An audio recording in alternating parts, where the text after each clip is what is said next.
नमस्ते जी, राम राम सभी साथियों को। आज हम सिरसा में मौजूद हैं और एक ऐसा मंजर सामने आया है जिसको देखकर ये लग रहा है कि भाई अब तो अति हो चुकी है इस तंत्र की और इन बैंक वाले गुंडों की। आज पूरे का पूरा मामला क्या है कि हम एक प्रॉपर्टी पे आए हुए हैं। ये सामने जो दुकान दिख रही है ये है। इस पे हुआ क्या है कि यहाँ पर पहली बार ऐसा देखने को मिला है कि बैंक वालों ने बिना किसी इंटीमेशन नोटिस के लॉक लगा के गए हैं। एकदम से आते हैं, पुलिस प्रशासन आता है, साथ में ड्यूटी मजिस्ट्रेट को साथ में लेके आते हैं और आके ताला लगाते हैं। ताला ही नहीं लगाते बल्कि जबरदस्ती घर में एक महिला है जिसका पति गुजर चुका है और उसके बच्चे हैं। वो महिला अपने घर में आराम से होती है और उसको जबरदस्ती खींचते हैं। खींचने वाले होते हैं पुलिस वाले, जो कि वीडियो पब्लिक भी हो चुकी है। बड़ी अचरज की बात क्या है यहाँ पर कि प्रशासन और ये पूरे का पूरा तंत्र और ये पुलिस विभाग मिलके ये बैंक वालों की दलाली कर रहे हैं। आज ये शब्द कहते हुए मेरे को कोई भी अतिशयोक्ति नहीं है, क्योंकि बैंक वालों के कहते ही जब वो सब के सारे काम कर रहे हैं, जबरदस्ती उठा के फेंक रहे हैं, तो कहाँ का न्याय बचा है। असल में जो सरकारें हैं, जो तंत्र है, इन सब का उद्देश्य बन चुका है देश की जनता को बर्बाद करना। और ये चाहते हैं, जो हम लगातार बोलते हैं कि जो न्यू वर्ल्ड ऑर्डर का जो इनका जो एजेंडा है, जो ये बोलते हैं कि after 2030 you will all nothing but you will be happy, कि 2030 के बाद आपका अपना कुछ नहीं होगा फिर भी आप खुश रहोगे। तो ये ऐसे ही चाहते हैं कि आप लोगों को आपके घरों से जुदा करने पे तुले हैं ये लोग।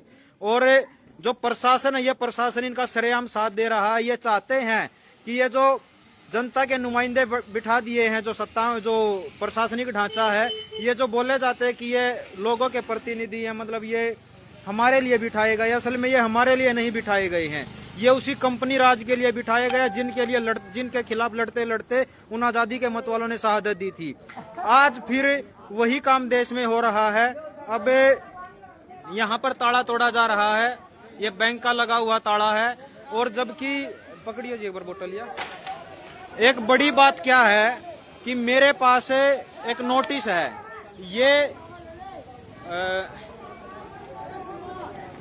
ये नोटिस है मेरे पास। इन्होंने पहले एक पोजेशन का नोटिस यहाँ पर चिपकाया था, तो ये परिवार डीआरटी में जाता है। डीआरटी ने कहा कि बिना 15 मतलब जब आप कोई नोटिस लगाओगे तो उसमें 15 दिन का इंटीमेशन टाइम पीरियड इनको देना पड़ेगा। इंटीमेशन नोटिस आपको देना पड़ेगा।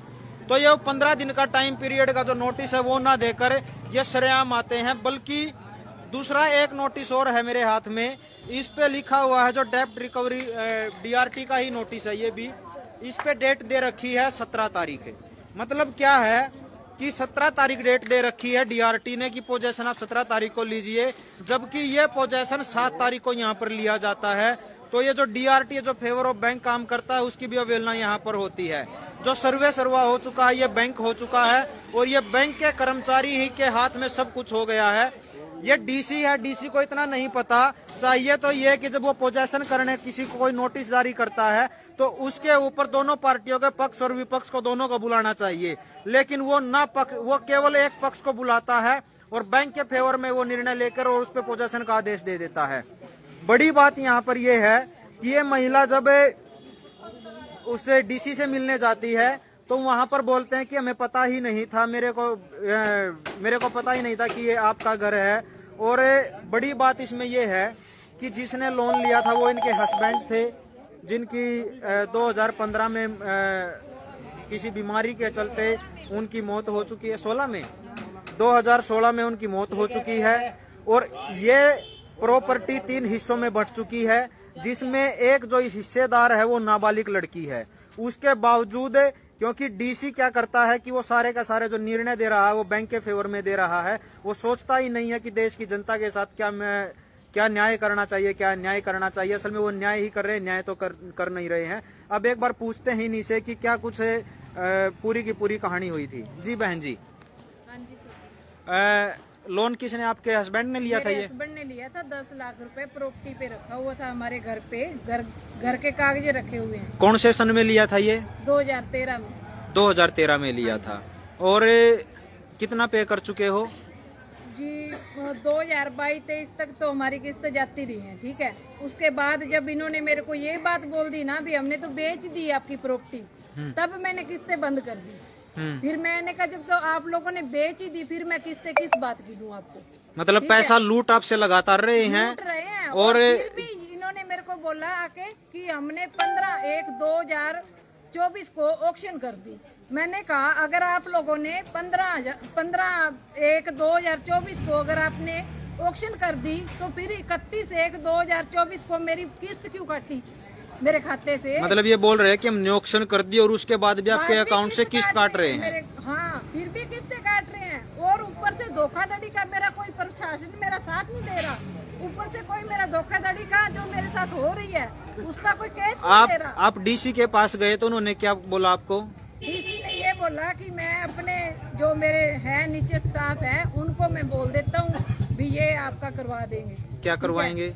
भाई मैं इनको बोलता हूँ भी ये पहले तो सारी जानकारी लें, बैंक वालों को बुलाएं। ठीक है, उसके बाद मेरे को किसी ने मतलब पहले डिसीजन लेता है उसके बाद जानकारी जुटाने के लिए बोलता है। हाँ, पहले तो डिसीजन ले लिया लोक लगाने का। हाँ। और उसके बाद बोलता है कि अब हम जांच पड़ताल करेंगे। के तो बाद की बात हुई है। अच्छा, लोग तो अभी 7 तारीख को लगाया है। अच्छा, इससे पहले गए थे आप? इससे पहले जब मैं गई थी ना तब की बात है। तो अब उसके बाद फिर डीसी ने आपको दोबारा बुलाया नहीं? नहीं, मेरे को कोई नोटिस नहीं दिया। उसके जो बंदे थे ना वहाँ पे जो स्टाफ था किसी ने कोई नोटिस नहीं दिया।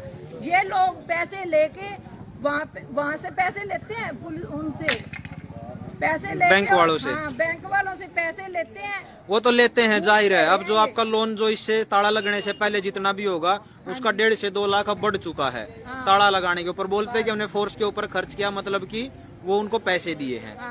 देखिए भाई, ये है हाथी के दांत खाने के और दिखाने के और जो कहे जावे ये इसी प्रकार है। जब ये बहन जी जब डीसी से मिलती हैं तो वो बोलते हैं कि मैं बैंक वालों को बुला के बात करता हूं, और फिर आदेश भी दे देता है कि बैंक वालों के फेवर में इनसे बुलाकर बातचीत नहीं की जाती, बल्कि प्रॉपर्टी के ऑक्शन के आदेश दिए जाते हैं, पोजेशन के आदेश दिए जाते हैं। और बैंक वाले बोल रहे हैं कि हमने तो इसको ऑक्शन भी कर दिया, मतलब नीलाम भी कर दिया है। और ये भी बोल रहे हैं ना आपको कि हमने प्रॉपर्टी किसी और के नाम कर दी है। हाँ, मेरे को तो ये बोल रहे हैं, लेकिन हमारे नाम पे है। आपके ही नाम पे है। ये लाल डोरे में आती है ये जगह, तो लाल डोरे में कमेटी में मेरे नाम पे है, मेरे बच्चों के नाम पे है। आपकी बेटी मेरा नाबालिग है। आपकी बेटी नाबालिग है? हाँ, 9 साल की है मेरी बेटी।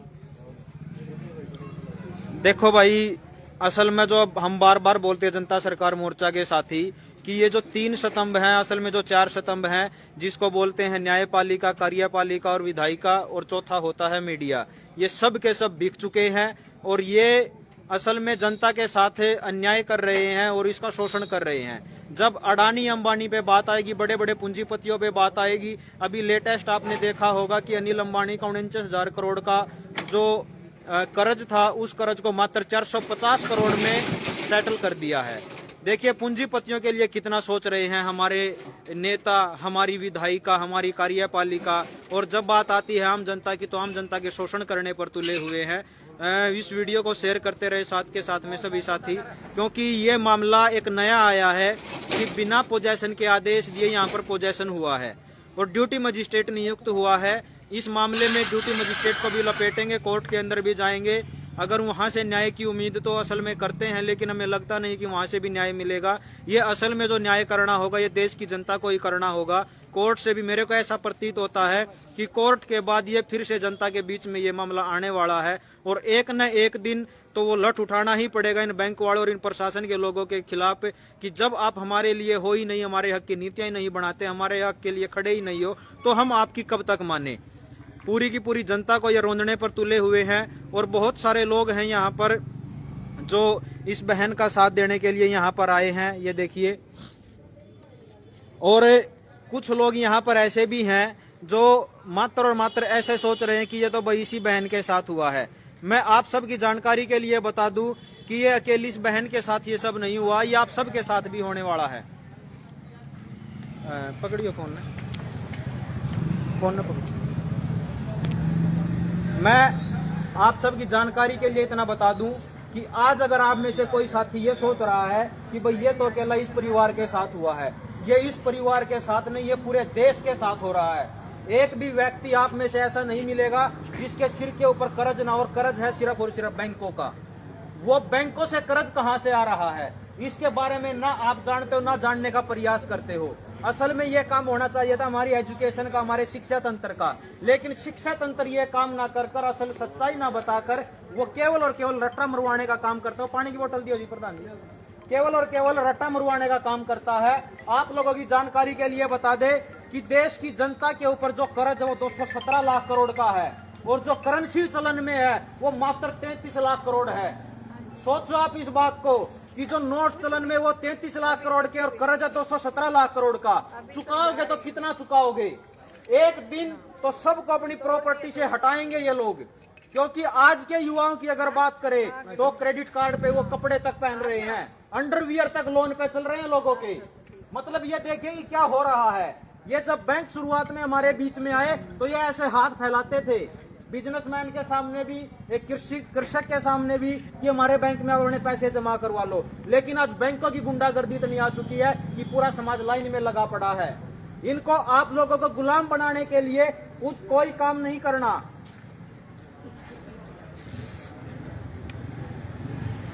बैंक के हाथ में उनका सॉफ्टवेयर, और सॉफ्टवेयर का मालिक वो बैंक का मालिक ही है। वो जितने मर्जी डिजिट बनाए और आपके खाते में ट्रांसफर कर दे। आप ये जो ऑनलाइन ट्रांजैक्शन कर रहे हैं सोच के कि इसके पीछे पैसा है, इसके पीछे रुपया नहीं रखा, रुपए के नोट भी नहीं रखे। रुपया तो है ही नहीं, रुपए के ऊपर जाएंगे तो बात अलग है, लेकिन रुपए के नोट भी नहीं रखे। नोट मात्र 34 लाख करोड़ के हैं और जो कर्ज बांट दिया देश की जनता को 217 लाख करोड़ का है। एक बार सोचो आप सब कि अगर सब के सब बैंक मिलकर ये बोल दे कि जितना हमने कर्ज दिया वो कर्ज चुकाओ, तो कितने लोग चुका पाएंगे? आज अगर बात की जाए तो 15% से ज्यादा चुकाने वाला कोई नहीं है, क्योंकि ना तो आपके पास कैश है। बैंकों में जाओ, अगर 2 लाख रुपए आप निकालने पड़ जाए, 2 लाख के नोट निकालने चले जाओ तो बैंक बोलता है कि कैश नहीं है, शाम के टाइम आना। कहां है वो पैसा? कोई पूछे तो। और उस डिजिट के चक्कर में आपको गुलाम बना रहे हैं। इसी रुपए को समझाने के लिए जनता सरकार मोर्चा के साथियों ने एक किताब लिखी है, रुपया मूल्य का मापक या शोषण का साधन। जब आप इस किताब को पढ़ोगे तो आपको पता चलेगा कि रुपए के माध्यम से कैसे शोषण किया जा रहा है जनता का। ये बात कभी सोचते नहीं क्या कि 2012 में जो मोटरसाइकिल हम 40,000 की खरीदते थे, आज वो मोटरसाइकिल 90,000 की कैसे हो गई? सोचते नहीं कभी। हमारे पूर्वज जब कभी 1 रुपया लेके जाते थे तो वो बहुत सारा सामान खरीद के लाते थे और फिर भी पैसे बच जाते थे। उस रुपए की वैल्यू इतनी कम हुई तो हुई कैसे?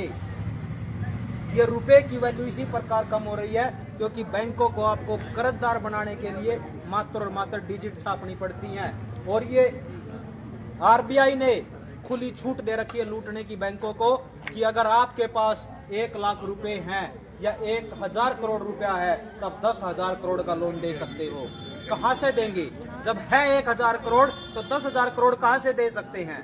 सोचा कभी? नहीं सोचते, क्योंकि ये पर्सन हमारे सामने कभी नहीं आते। ये जो 10,000 करोड़ दे रहे हैं इनको मात्र और मात्र उस कीबोर्ड के ऊपर टाइप करना होता है और उसी के माध्यम से गुलाम बना रहे हैं। ये आज इस परिवार के साथ हुआ है, कल को किसी और के साथ होगा। शहरों की 99% प्रॉपर्टियां बैंकों में गिरवी रखी हैं और सब ये सोच रहे हैं कि हम कमा कर दे देंगे। आपके काम धंधे भी खत्म होने वाले हैं और ये आपने लॉकडाउन में देख लिया था। जो आप काम कर रहे थे सब खाली होकर अपने घरों पर बैठ गए थे और आने वाले टाइम में फिर से लॉकडाउन लगाएंगे क्लाइमेट के नाम से। अब फिर इन्होंने तैयारी की थी, एक चाइना से कि वायरस चला है और उस वायरस के नाम पे इन्होंने लॉकडाउन लगाने की तैयारी की थी। ये कोई, आप देखो इस बात के ऊपर गौर करना कि जो बीमारी आती है, बीमारी आएगी पहले टीवी में और फिर टीवी के अखबारों में आएगी, पहले मीडिया में आएगी और फिर देश की जनता के बीच से कोई एक आध बताया जाएगा कि यहाँ पर एक वायरस का एक संक्रमित व्यक्ति मिला है। क्या खेल है ये समझते नहीं क्या आप लोग? आप लोगों को गुलाम बनाने के लिए ये सब तैयारियां की जा रही हैं कि आपके काम धंधों को कैसे समाप्त किया जाए। लगातार प्राइवेट कंपनियों से लोगों को निष्कासित किया जा रहा, निकाला जा रहा है। जो अपने आप को परमानेंट मानते थे उन परमानेंट लोगों के जो रोजगार है वो छीने जा रहे हैं और सरकारी नौकरियों में वैकेंसी पद खाली पड़े उनको भर नहीं रहे जानबूझकर, क्योंकि इनको पता है कि देश के साथ करना क्या है। 2030 का टारगेट ले रखा है इन लोगों ने कि 2030 तक सभी की जमीनें छीननी है और वो ऐसे ही नहीं छीनेंगे, वो कर्ज बांट कर ही छीनेंगे। और ये अगर कोई प्रशासनिक अधिकारी भी ये सोच रहा है या प्रशासन के अंदर काम करने वाले लोग ये सोच रहे हैं कि हमारा कुछ नहीं बिगड़ेगा, आप लोगों के लिए बता दे कि आपके शरीरों के अंदर एक बीमारी के नाम पर जो 2021-22 के अंदर एक बीमारी के नाम पर जो 1 डोज 2 डोज 3 डोज के नाम पर जो केमिकल उतारा गया है, उसके परिणाम आज समाज में दिख रहे होंगे आप लोगों को। लोग चलते चलते जा रहे हैं, बैठे बैठे जा रहे हैं, नौजवान दौड़ते दौड़ते जा रहे हैं। कैसे हो रहा है ये सब? क्योंकि इनको पता है कि शरीरों के अंदर क्या क्या हमने डाला है, उसका परिणाम कब आएगा। अब अगली वेव आएगी, उस अगली वेव को बता दे कि ये जो 5G के टावर लगे, 5G टावरों की रेडिएशन बढ़ाई जाएगी और वो रेडिएशन जैसे ही बढ़ेगी वैसे ही लोग एकाएक गिरेंगे। अब की बार कुंभ का मेला लगा है, वहां पर ट्रायल होगा। कुंभ के मेले में 5G की रेडिएशन बढ़ाई जाएंगी और वहां पर लोग एकाएक करके हृदय गति से मरने वाले हैं। किसी को ब्रेन स्ट्रोक होगा, किसी को कार्डियक अरेस्ट होगा। ये 2 ही मौत के बड़े कारण नजर आएंगे। सरकारें जानबूझकर बर्बाद कर रही हैं आप लोगों को, और अब इनको ये पता है कि ये लोग समझ चुके हैं। ये लोग अब ये दूसरा लॉकडाउन लगना था, ये नहीं लगने दिया, तो अब इन्होंने नया तरीका इजाद किया है। आपके बच्चों को स्कूलों में, आप अपने बच्चों को पढ़ने के लिए भेजते हैं ना सब, आपके बच्चों को क्या केमिकल दिए जा रहे हैं आप लोगों को पता है? हर सप्ताह आपके बच्चों को दवा गोलियां दी जा रही हैं, कभी आयरन के नाम पे, कभी कैल्शियम के नाम पे, महीने में इंजेक्शन दिए जा रहे हैं। किस नाम के दिए जा रहे हैं एक बार पूछो तो जाके। स्कूलों में आप अपने बच्चों को एक्सपेरिमेंटल रैट बनाने जा रहे हो या अपने बच्चों को पढ़ाने के लिए भेजते हो? पढ़ने के लिए भेजते हो, लेकिन वहां पर आपके बच्चों के ऊपर एक्सपेरिमेंट हो रहे हैं। और अब माँ बाप से कंसेंट मांगी गई है एक अपार आईडी के नाम पर। मांग रहे हैं कि आपके बच्चों की अपार आईडी बनेगी, 1 स्टूडेंट 1 नेशन के आधार पर एक आईडी बनेगी, ऐसा ही बोल रहे हैं। एक बार ये देखो कि उसके अंदर जो आपने सहमति दी है कि क्या क्या उसके अंदर पॉइंट हैं। उसके अंदर ये है 2020 के अंदर जो एजुकेशन पॉलिसी बनी है, उस एजुकेशन पॉलिसी के अंदर जो 2021-22 के अंदर सभी लोगों को लगाए गए थे, वो आपके बच्चों को भी लगाए जाने हैं और उसकी कंसेंट आपने दे दी। अब सर्वे सर्वा आपके बच्चों के ऊपर सर्वे सर्वा सरकार हो चुकी है जिसने अपार आईडी बनवा दी। अब अगर आपके बच्चों को कोई गोली दवाई दे रहा था तो आप रोक सकते थे, लेकिन अब वो कंसेंट देने के बाद आपका अधिकार आपके बच्चों पे नहीं रहा। आपकी नस्लों को बर्बाद कर रहे हैं। ये जो किसान आंदोलन में बात बोली जाती है कि ये फसल और नस्ल की लड़ाई है, ये है ही फसल और नस्ल की लड़ाई है। शहर का व्यक्ति ये सोचता है कि किसान धरने पर बैठे में क्या जरूरत पड़ी है, लेकिन ये नहीं सोचता कि उन किसानों का उगाया हुआ खा रहे हैं हम। सोचते तो नहीं कभी। ये लड़ाई सबकी है। यहाँ पर किसान को व्यापारी के साथ खड़ा होना पड़ेगा और व्यापारी के साथ किसान को खड़ा होना पड़ेगा। अगर आप लोग ये सोचते रहे कि आज ये इस बहन के साथ ये कुछ हो रहा है, तो ये हर एक किसी के साथ होने वाला है, क्योंकि इन्होंने स्क्रिप्ट लिख रखी है, पूरी पटकथा लिख रखी है देश की जनता को कैसे बर्बाद करना है। ये देश के अंदर ही नहीं चला हुआ, ये अंतरराष्ट्रीय स्तर पर चला हुआ है। क्योंकि आप देख रहे हो ना कि चाइना से एक वायरस होता है लीक, और फिर वो भारत के अंदर आता है। कुछ दिखता नहीं क्या प्रोपेगेंडा? वो जो 2020 में के अंदर जो लॉकडाउन लगाया था, उसमें आप देख नहीं रहे थे क्या कि जो घर के अंदर होम आइसोलेट रहा, एक व्यक्ति नहीं मरा, लेकिन अस्पताल में जो गया जिंदा नहीं लौटा। दिखा नहीं था क्या? ये अस्पताल में जो गया सब के सब पैकेट में लपेट कर आए थे। और जब वो किसान आंदोलन चल रहा था, वहां पर लाखों किसान बैठे थे, एक सिंगल ट्रेजरी नहीं थी उस बीमारी के नाम पर। हम क्या है कि हम शॉर्ट टेम्पर्ड लोग हैं, हम नहीं सोचते कि देश के अंदर क्या चला हुआ है। हम ये सोचते हैं कि सरकारें सब कुछ सही कर रही हैं। सरकारें आपके लिए नहीं है, सरकारें पूंजीपतियों के लिए हैं, क्योंकि आपको रगड़ने के लिए पॉलिसियां बनाई जाती हैं, आपको रगड़ने के लिए नीतियां बनाई जाती हैं, और पूंजीपतियों के हाथ में पूरा सब कुछ सौंप रखा है। आपके बच्चों के लिए भविष्य नहीं बचा है। अगर आप ये सोचते हो कि हम अपने बच्चों को कोई भविष्य देकर जाएंगे, आप अपने बच्चों को फार्मा कंपनियों का कस्टमर बना के जाओगे, क्योंकि वो जो केमिकल आपके बच्चों के शरीर में उतर रहे हैं, उससे आपको नहीं पता कि क्या क्या बीमारियां होने वाली हैं। ये जब 2021-22 के अंदर वो 1 डोज 2 डोज 3 डोज के नाम पर लगाई गई, आपको नहीं पता था क्या क्या बीमारियां आएंगी। लेकिन उसकी बीमारियां जो 2021-22 में लगा था, उसकी बीमारियां 2032 तक झेलनी पड़ेंगी, क्योंकि उनको पता है क्या क्या डाला है। और जब उनको ये पता है, वो खुलेआम बोलते हैं कि वो जो डोज लगाई गई है कि उसके माध्यम से हम 15% पॉपुलेशन को खत्म कर सकते हैं। ये 15% को नहीं, ये समाज में आपके साथ ऐसा ऐसा काम होगा कि आपके बच्चे, अभी कल की बात है, गुजरात के अंदर 3 साल की बच्ची का ब्रेन हैमरेज हो गया। 3 घंटे की बच्ची का कार्डियक अरेस्ट आ जाता है इस देश के अंदर। ये सोचने की बात नहीं है क्या? साधारण बातें नहीं है ये। 2021 से पहले आप देखोगे समाज में नजर दौड़ा के कि ये जो एकाएक खड़े खड़े ऐसे दड़ाम से गिर रहे हैं, कोई नहीं दिखता था। बच्चे रेस लगा रहे हैं, दौड़ लगा रहे हैं, फिट शरीर है और वो जा रहे हैं। ये साधारण घटनाएं नहीं है। ये आपके बच्चों के साथ भी होगा, क्योंकि अपार आईडी के माध्यम से आप कंसेंट दे चुके हो, अपनी अनुमति दे चुके हो, और आपके बच्चों को भी वही डोज लगने वाली है जो आपको लगी है।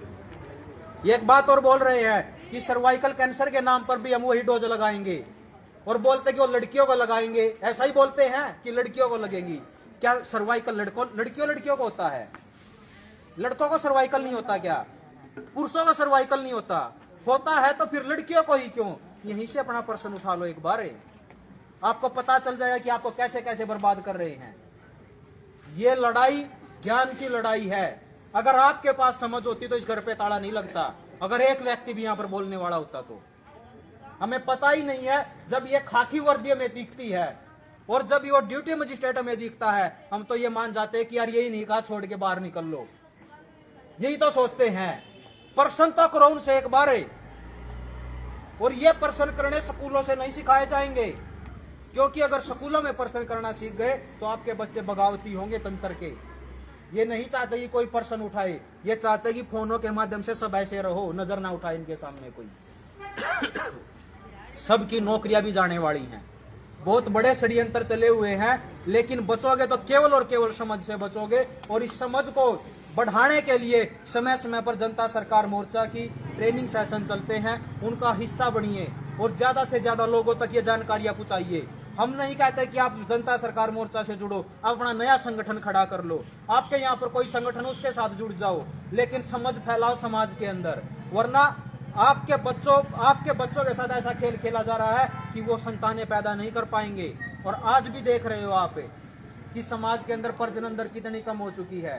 ब्याह शादी होता है और फिर 6 महीने इंतजार करते और फिर अस्पतालों के चक्कर कटने शुरू हो जाते हैं। और जब बच्चे पैदा नहीं होते तो टिक्कों से बच्चे पैदा हो रहे हैं, जैसे गाय भैंस को लगाए जा रहे हैं। और बड़े बड़े होर्डिंग बोर्ड यहाँ पर भी देखा मैंने, सिरसा के अंदर भी। क्या हो रहा है? ये IVF सेंटर, पता ही नहीं है किसके साथ क्या हो रहा है। पहले अगर समाज में किसी को नामर्द कह देते तो कत्लेआम खून बह जाता था, लेकिन आज घर घर में नामर्द हो चुके हैं, लेकिन कोई नहीं पूछता कि कैसे हुए हैं। अपने आप नहीं हुए ही, ये जहर उतारा जा रहा है शरीरों के अंदर जानबूझ के, उससे हो रहे हैं। बचाइए अपने समाज को और ऐसे लोगों का साथ दीजिए। ये अत्याचार केवल एक घर पे नहीं है। यहाँ पर अगर आप सर्वे करने निकलोगे, अगर इस गली का भी सर्वे करने निकलो तो 99% घरों के ऊपर आपको लोन मिलेगा। लोग ये सोचते हैं कि हम चुका पा रहे हैं, लेकिन लंबे टाइम तक नहीं चुका पाओगे भाई। क्योंकि जो नौकरी पर है, सोचो एक बात, जो नौकरी पर अगर वो चलते चलते चला जाए तो कौन चुकाएगा आपका कर्ज? है कोई चुकाने वाला? जो चुका रहे, मैं उनकी स्थिति बता रहा हूं ये, क्योंकि लोग धड़ाधड़ जा रहे हैं। एक बार एक टावर की रेडिएशन बढ़ाने की जरूरत है, मोहल्ले का मोहल्ला खाली कर देंगे ये। और ऐसा साउथ कोरिया में कर चुके हैं। एक जगह पर 140 लोगों का कार्डियक अरेस्ट आया था एक लोकेशन में। साधारण बातें नहीं होती है। तो अपने आप को बचाइए और साथ दीजिए समाज में। अगर किसी के साथ कोई शोषण हो रहा है तो उस शोषण के खिलाफ अगर हर व्यक्ति आवाज उठाएगा तो हमारा समाज बच सकता है। तो ही बातें याद रखना कि अब नहीं तो कब और मैं नहीं तो कौन। हमें जब यहाँ पर पता चला कि ऐसे ऐसे जुल्म हुआ है, और जब हमारे पास वो सोनू दा जो सिरसा की आवाज जो पत्रकार है, जब उसका फोन जाता है तो हम यहाँ पर पहुंचते हैं। हम 300 किलोमीटर दूर से यहाँ पर आए हैं। क्यों आए हैं? क्योंकि हमें पता है कि आज इनके साथ हो रहा है तो कल हमारे साथ भी होगा। तो यही सोचना पड़ेगा, तभी समाज बच सकता है। नहीं आपके और हमारे लिए इन व्यवस्थाओं के अंदर कोई जगह नहीं है। ये तो चाहते हैं कि ये लोग कब खत्म हो। तो बड़ी बात है ये, इसको लगातार शेयर करते रहें। इन बातों को लगातार शेयर करें, लोगों में जन जागृति लेके आइए। जागृति के अलावा बचने का अपने पास कोई रास्ता नहीं है। हमारा समाज ही बचा सकता है हमें। अगर हम ये सोच रहे हैं कि कोई पुलिस के अंदर कोई बैठा हुआ कोई अधिकारी हमें बचाने आएगा, कोई प्रशासनिक ढांचे में बैठा हुआ कोई आदमी बचाने आएगा, कोई नेता बचाने आएगा, कोई नहीं आने वाला। क्योंकि अब जाके देख लो एक बार, यही बात बोल देंगे जी हमारे बस की तो कुछ है ही नहीं। फिर आप जनता के प्रतिनिधि बने कैसे जब आपके बस का कुछ नहीं है? तो है जी, कोई नहीं सोचने वाला। तो साथ दो, जो भी आपको मिले, अगर कहीं पर कोई कुछ भी गलत हो रहा, उस गलत के खिलाफ आवाज उठाइए। ये मत सोचिए कि मैं अकेला हूँ, आप अकेले ही कार्रवाई इकट्ठा कर सकते हो। ठीक है जी, तो साथ में खड़े होइए, तभी बचा सकते हैं हम। एक सारे भाई साहब आप में ही सारा परिवार है, परिवार का हिस्सा हो, पूरा नंबर देकर जाओ रजिस्टर में भाई लाओ। देखा पूरा मामला, ये ताले पड़े हैं, इस बहन ने ये ताले तोड़ दिए हैं और समाज ने इनका बड़ा साथ दिया है। तो आप भी प्रयास करें कि अपने यहाँ पर लोगों को इकट्ठा करें और बताएं ये सब जानकारियाँ कि आने वाले समय में बर्बादी तय है और ये तंत्र चाहता ही आपको बर्बाद करना। इन व्यवस्था, ये पूरी की पूरी व्यवस्था चाहती है कि आप बर्बाद हो, क्योंकि सब का सब पूंजीपतियों को देना है। तो शेयर करें, लगे तो आपको। तो मिलते हैं फिर अगले ही किसी एक बार और आएंगे। अभी सामने एक ऐसा घटनाक्रम और दिखाया जाएगा, हो सकता है कि उसमें अंधेरा हो जाए। एक ऐसा घटनाक्रम और दिखाया जाएगा कि आपको पता चलेगा कि कितनी चिंता है आपकी नस्लों की ने। तो शेयर करें। बहुत बहुत धन्यवाद आप सभी साथियों का। जय हिंद, जय भारत।